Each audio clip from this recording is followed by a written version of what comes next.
الحمد لله نحمده نستعينه ونستغفره ونتوب إليه نعوذ بالله من شرور أنفسنا ومن سيئات أعمالنا من يهده الله فلا مضل له ومن يضلل فلا هادي له وأشهد أن لا إله إلا الله وحده لا شريك له وأشهد أن محمدا عبده ورسوله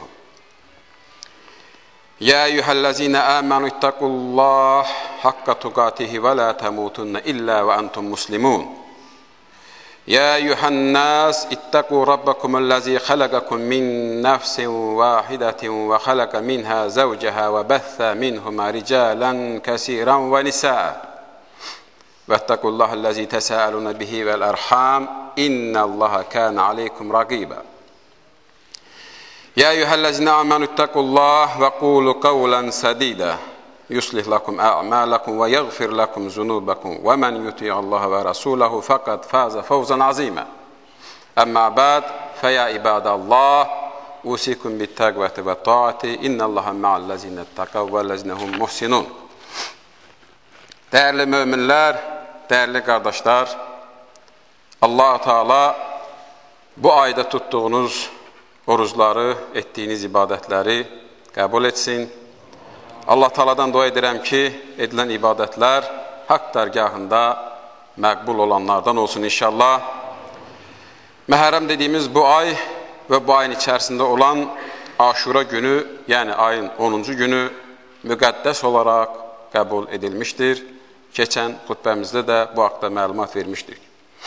Bu günün öncəsi və sonrası tutulan oruclar yeni başlanğıcın təmizlənmə vəsiləsi olaraq dəyərlənməkdədir inşallah. Bugünün başqa önəmləri ilə yanaşı, həm də Peyğəmbərimizin məhəbbətlə bağrına basdığı, öpüb oxşadığı, namazlarında belə kürəyinə aldığı əziz nəvəsi Həzrət Hüseynin, əhl-i beytinin və onun yaxınlarının şəhadət günüdür. Əziz qardaşlar, bu faciə İslam tarixinin gördüyü ən acı fəlakətlərdən biridir. Bu cinayətin İslam dünyasının bağrında açdığı yara hələ də qanamaqdadır. Peyğəmbərimizi və onun mübarək əhl-i beytini sevən hər bir müsəlmanı bu faciə dərindən kədərləndirməkdədir. İslam tarixinin yaddaşına keçən bu cinayətin səbəbkarları və bu cinayəti işləyənlərin hər biri Allahın qəzəbinə duçar olmuşdular. Bəs bugün biz nə etməliyik? Bu hadisələri xatırladıb, yad edib, ibrət almaqdırsa, bu bizim borcumuzdur. Etməliyik və edirik də. Çünki etməliyik ki, bu kimi hadisələr bir də təkrarlanmasın.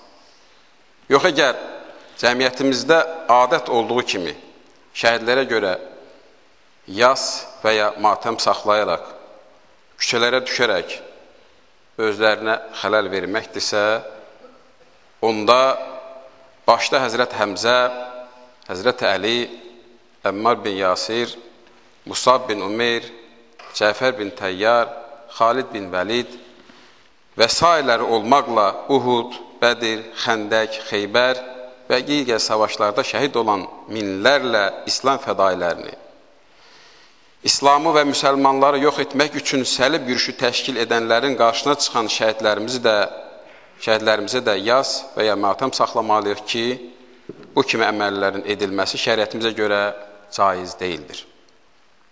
Çünki şəhidlər ölməzdilər, diridirlər və onlar ona görə şəhid olmamışdılar ki, biz bugün yas saxlayaq və şəhid olduqları günü matəm günü kimi qeyd edək. Bizim üzərimizə düşən onların uğrunda şəhid düşdükləri amalları yaşayaq, yaşatdıraq və gələcək nəsillərə ötürək. Dəyərli möminlər, bu ayı, bu günü matəm hesab edirlər. Lakin bugün matəm günü deyildir. Bugün birlik günüdür. Bölünmədən, parçalanmadan qurtulma günüdür. Bugün paylaşma, dərdləşmə günüdür. Biz biri-birimizlə fərqliliyimiz üzərindən əlaqə qura bilmərik. Biz biri-birimizə ayrı-ayrı gözlə baxa bilmərik. Bizim vəzifəmiz biri-birimizə könlümüzü açmaqdır. Çünki Həzrət Hüseyin Kərbəladakı şəhadəti ölüm deyil, tükəniş deyil, yox olma deyil, tam əksinə həyatdır, dirilikdir. Həzrət Hüseynin şəhadəti vida deyil, qovuşmadır. Bir son deyil, başlanğıcdır. Ayrılıq deyil, birlikdir, bərabərlikdir, bütünləşmədir. Həzrət Hüseynin şəhadəti qütbləşmənin deyil, qardaşlığın vəsiləsidir. Kim bu faciəni müsəlmanların faciəsi olaraq, bölünməsi olaraq, qütbləşməsi olaraq qəbul edib və etdirməyə çalışırsa, bilsin ki, o, Həzrət Hüseynin xatirəsinə haqsızlıq etmişdir. Dəyərli qardaşlar, Həzrət Hüseyin Kərbəlada axan qanı ilə, bütün əməli və tövsiyəsi ilə bizə Allaha və onun rəsuluna asiliyin, hirsin, tamahın, acgözlüyün, vəzifə uğrunda qırıb tökmənin, qəlbi qırmanın, cana qıymanın nə qədər yanlış olduğunu bizim üçün canını ortaya qoyaraq göstərmədimi?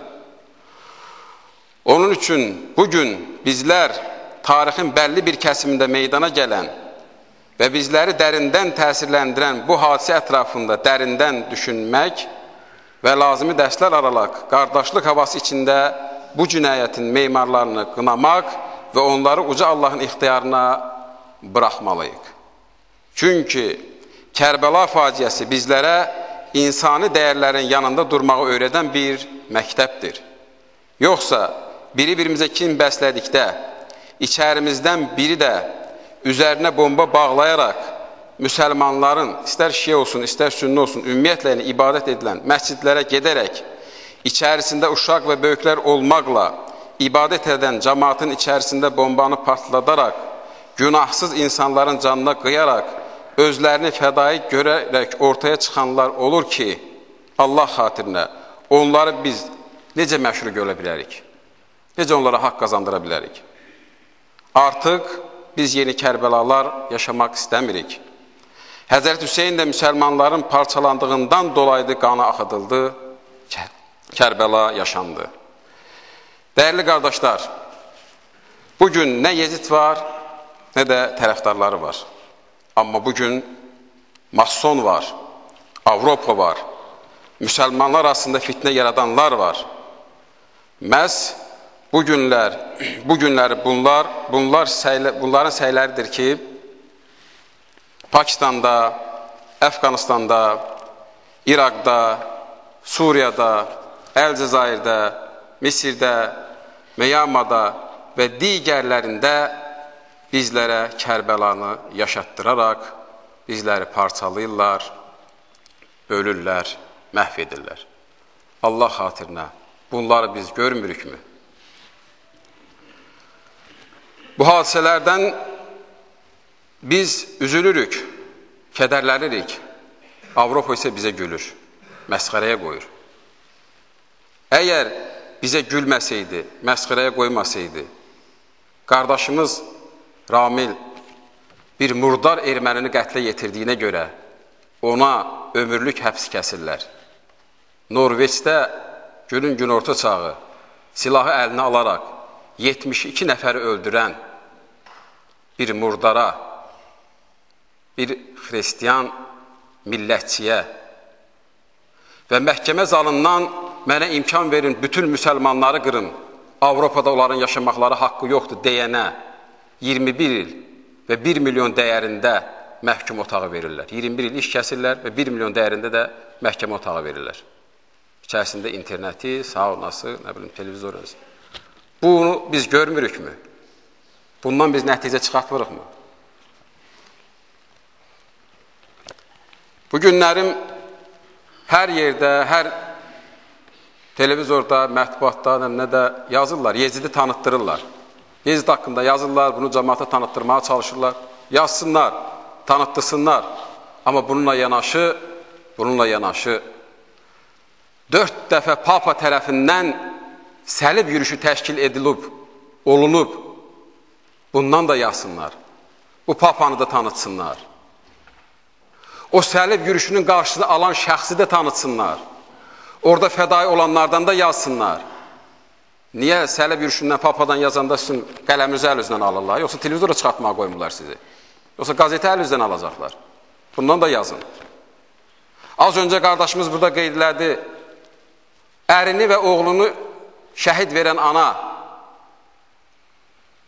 Allah və Rəsulü mənə yetər deyən anadan da yazsınlar. Yoxsa bu günlərimi arvad uşağı çıxartmısan gecən bir aləmdə çöldə ağlamalısan. Bu anadan da yazsınlar. Bu ananın da öz analarımıza, öz bacılarımıza əməlini tətbiq etsinlər. Hələ bu ay gəldi, məhrəmlik oldu və əssalam. Yaz saxlayaq, nəsə orada da biraz görək nə əldə edə bilirik. Fikir bunun üzərində olmalı deyil. Bütün aylarda şəhidlərimiz olub, fədailərimiz olub. Bunlarla bərabər, biz az öncə yenə qeyd edək. Bu Kərbəlanı yaşadaraq parçalanmaq, bölünmək, sən ağlamadın, sən filan şey demədin, sən bu mərsiyəni demədin, matəmməd eləmədin. Bunları deyərək, yeridərək bizi ayıranlar az öncə qeyd elədim. Sonra da öz uçaqlarına minib gəlirlər ki, aramızda ədaləti bərpa eləsinlər. Və necə ədaləti bərpa edirlərsə, bizim müsəlmana ömürlük özlərinin törətdiyi xristiyanəsə 21 iş verirlər. Ona görə dəyərli qardaşlar, buradan bu xutbədən, bu vəzdən deyirəm, qılıncla girə bilmədikləri torpaqlarımıza, qılıncla bizi öldürə bilib, məhv edə bilmədiklərinə, bu günlərim internetdən, fitnədən, içkinlə, qumarla və öz aramızda, öz içərimizdə yeni Kərbəlalar törədərək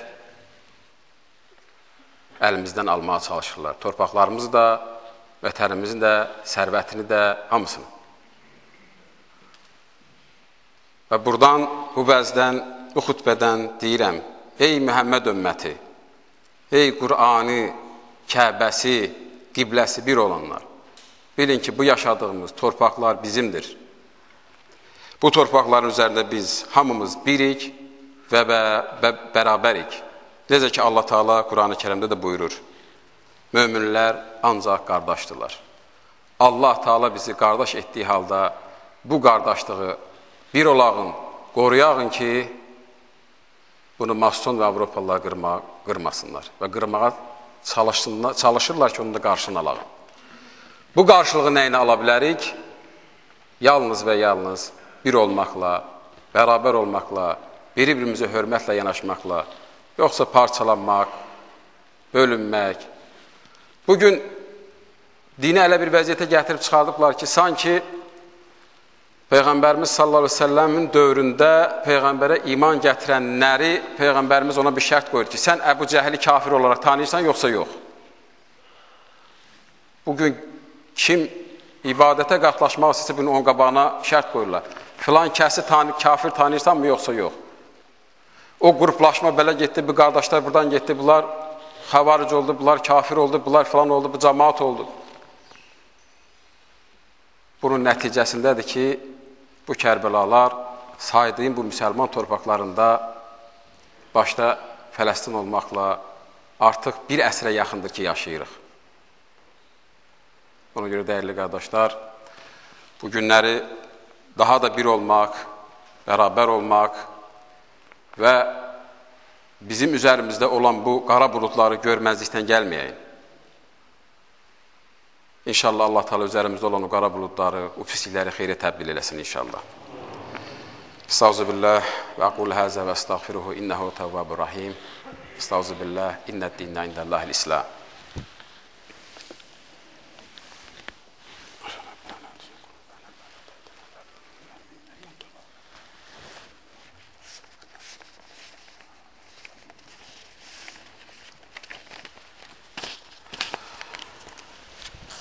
Elhamdülillah, hamdən kəmilinə və salatu və selamu ala seyyidina Muhammedin və sahbi əcma'in tə'zimən liləbihi və təkrimən lisəfi və qalə azza və cəllə min qayrən muxbirən və amirə innəllah və mələikəti yusallun alən nəbi ya eyyuhəl-ləzina amanu sallu aleyhi və səllimu təslimə Allahümmə salli ala seyyidina Muhammedin və ali Muhammed kəmə bərəkdə alə İbrahim və alə ali İbrahim innəkə hamidun məcid Allahümmə bərəkdə alə Muhammedin və ali Muhammed kəmə bərəkdə alə İbrahim və alə ali İbrahim innəkə hamidun məcid Allahum vardina anil xulafai raşidin Seyyidil Əbu Bəkir, Seyyidil Ömər, Seyyidil Osman, Seyyidil Ali və bəqiyyətil həşrətil mübəşşərə zul sidqi vəl vəfai və cəmil muhacirin vəl ansar və mən ittibahum ilə yevmül cəzə və cəmil müminə vəl müminət vəl müslimə vəl müslimət ələhyəhum minhum vəl əmvat. Estağfirullah. İnnəllaha ya'muru bil adli vel ihsani ve ita'i zil qurba ve yenha anil fahşai vel munkari vel ba'i ya'izukum la'allakum tezakkarun ve aqimussalah inne's-salate tenha anil fahşai vel munkar. Allah Teala dəyərli qardaşlar bizlərə ədalətli olmağı, yaxşılıq edib pislikdən çəkinməyi, başda valideynlərimiz olmaqla, digər qohum əqraba ilə, ümmətlə yaxşı, gözəl ünsiyyətdə olmağı, davranmağı əmr edir. Bu əməllər də biz ibadətlərimizin sayəsində ibadət edərək həyata keçirə bilərik. İbadətlərimizin başında da namaz dayanır. Allah Teala buyurduğu kimi də namaz insanı bütün pislik və çirkinliklərdən çəkindirir. Namaza qalxaq inşallah.